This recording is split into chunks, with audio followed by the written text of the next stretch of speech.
be live. Second portion bar good written. Okay. Maybe no second jobs. That's Man City. You're wearing blue anyway. Okay, Claire, can you kick us off? Yeah. Johnny, how are you approaching and processing this week, your last Six Nations, a Grand Slam on the line in Dublin? I mean, so huge for Irish rugby, but obviously incredibly special for you, for your family. Yeah, in the background definitely. Special, of course, but you know it's more about the team this week and getting the best performance that we can out there. You know, I'd never be able to live it yourself if you don't turn up and play well. Like, so that's the focus. You know, you take the emotion out of it. It's going to be emotional anyway. You know, you play in England at home and with something on the line. So it's what you've always wanted to do. You want where you want it to be, and yeah, like it's not the last game with this team. I certainly hope not. We got a lot more of the journey left. So I'm not really thinking like that. I'm just thinking about trying to get out there and put in the best performance I can, and then try and get everyone else on the same page. Will it be hard to keep emotions in check, or what would it mean to you to be at the winning end of things come Saturday evening? Of course, yeah, but once I start getting dragged into that, you know, you start getting away from how you're going to make that happen, which is process, performance, and making sure that you're nailed on. So yeah, I'm trying to get away from it as much as I can. I knew the questions were going to come, but yeah, look, I suppose I have got a bit more emotional the further I've gone on, definitely. So it'll be trying to hold that back, but use it as well, because it'll be a special. Hopefully, it'll be a special day. Johnny, is it important maybe to use it, embrace it as well? Yeah, of course. Like we said from the start, like this is where we wanted to be. There's no point in, you know, going in on ourselves now. Like we what's got us to this point has been, you know, good performances. Probably not where we wanted to be across, you know, all the games, but we're hoping that we can get our best performance out there of the campaign. That's what we certainly are trying to do. A lot of players, it's their first chance at a Grand Slam.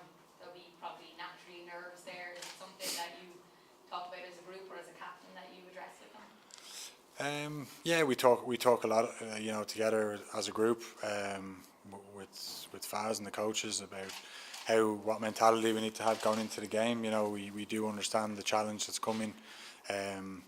Like England are a very, very good team. You know, last week they will admit they didn't show that. But we know that, you know, the team that's picked for us, we're kind of expecting some more experienced guys to come back and really shore them up. So it's going to be a really tough game, like it always is against England. You know, I'm sure they'll say they've got nothing to lose, and that's a dangerous opponent. So we need to make sure that we turn up and play really well. I know you're trying to separate emotions, but for your family it must be such an exciting time, and for your brother Mark as well to be involved with the under-20s. Are they excited? Are they expressing that to you, or are they quiet about it? I'll go home today for whatever, half the day, and then back into camp tomorrow. But yeah, look, it goes over the kids' head, you know, most of it.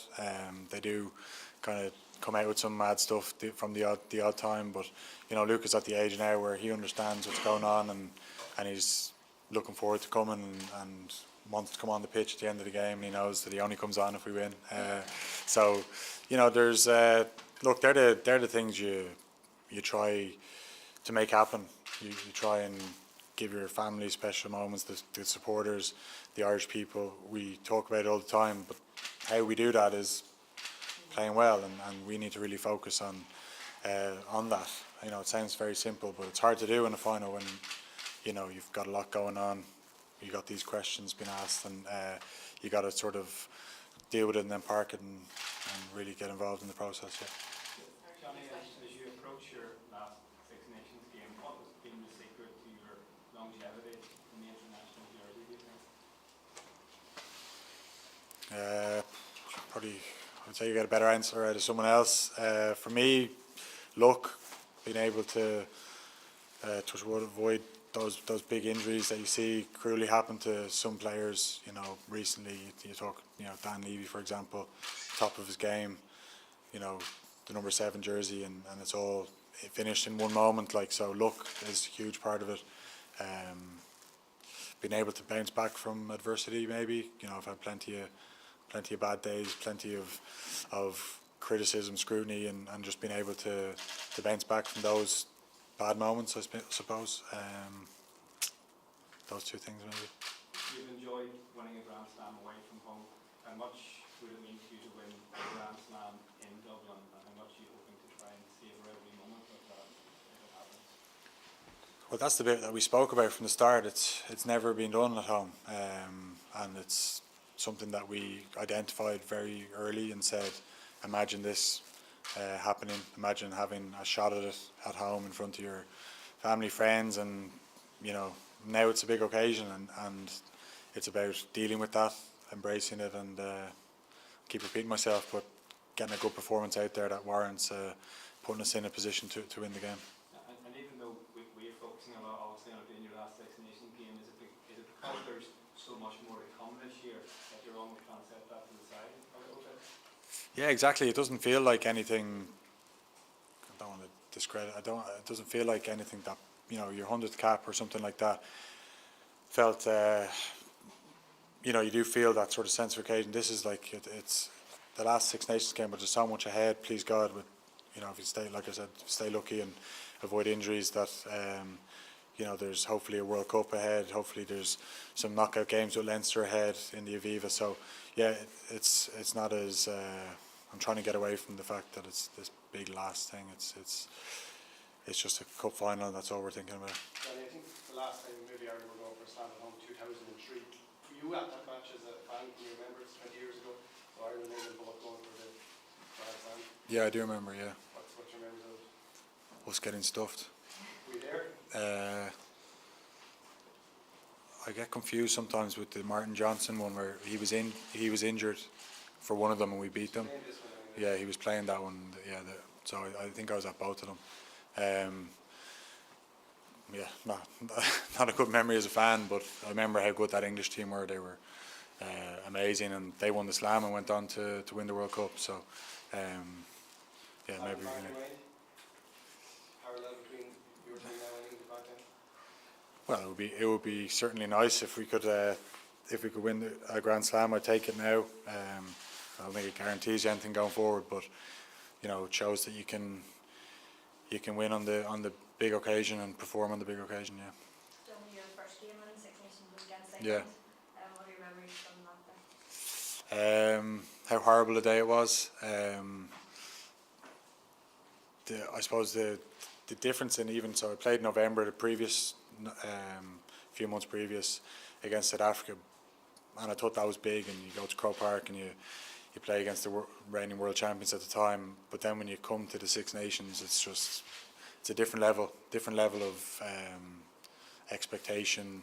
When you're coming in Twickenham, the amount of people on the side, and just the build up to the game. I remember, and I remember a lot of the game. I remember it like it was yesterday. That's the scary part. It was 2010, I think. So it's yeah, it's mad how time has gone by so quick. But we got the win that day. I remember being a little bit disappointed after the game because I came off early I came off about 20 to go for Raj, I think, and I think we were losing at the time, so I wasn't too happy after the game. But then saw how happy someone like Paul O'Connell was, who'd never beaten England previous to that, I don't think, and or sorry, in Twickenham he hadn't beaten them, so it was a huge result that day. Yeah. Johnny, we had Peter O'Mahony here a few minutes ago, and I asked him to sum up what you've done for Ireland in this competition. He said you haven't got long enough, but you used the words, he's changed rugby. What has playing in this competition in the green jersey meant to you? It's just a very special competition, isn't it? Like, you know, you hear people saying it's the best, you know, competition in the world year to year, and rugby, that is, and it is. It's amazing.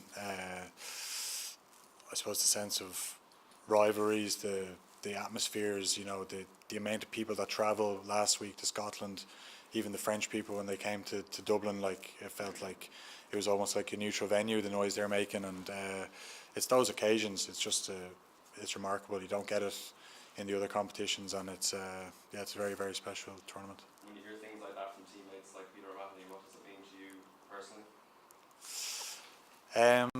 A lot. Like, I'm very good friends with Pete. I played with Pete since the start. Really, he came in and can't remember 11, 12 maybe. Played so many games together. He's a special teammate. So yeah, a lot. I don't think it's true, but yeah. Look, when someone says something nice, it is nice. Points record obviously on the line this weekend as well. Have you heard from Raj since last weekend? We were talking last week after I got asked about it here. Well, I haven't spoke to him this week. I've had the phone off. People looking for tickets, so he hasn't asked me for tickets yet. But no, look, we talk not regularly, but we talk from time to time, and often it's about everything except rugby. But look, it's funny how we're both level at now. You know what I mean? I hope I get out there on Saturday and score so we can win. It's not to beat the record, but it's obviously very special to be up there with him. Someone that I admired for so many years, and you look at other guys in the list, and it's, you know, I'm not sure it'll last very long if I do get it, because I think Owen Farrell will go and smash it. But look, take it if it comes. This week more than ever, to have something to distract you. Is there plans for guests to come in during the week, or what are you doing when you're hanging around outside of training and team meetings? It's a short week anyway, because we obviously played Sunday, so you know, Monday was very much recovery. Yesterday was recovery and, you know, trying to get some organisational stuff in, and then we trained hard today. So now it's recovery again tomorrow, and captain's run Friday. So it's been a short week, which is a good thing maybe. Chance of a distraction? It is for some lads. I try and stay away from that. You don't want to be getting competitive and chasing your tail the week of a game. So no, I stay away from that and just try and make it like every other week. That's the key. Okay. Thanks, guys. We'll switch into the embargo written section now.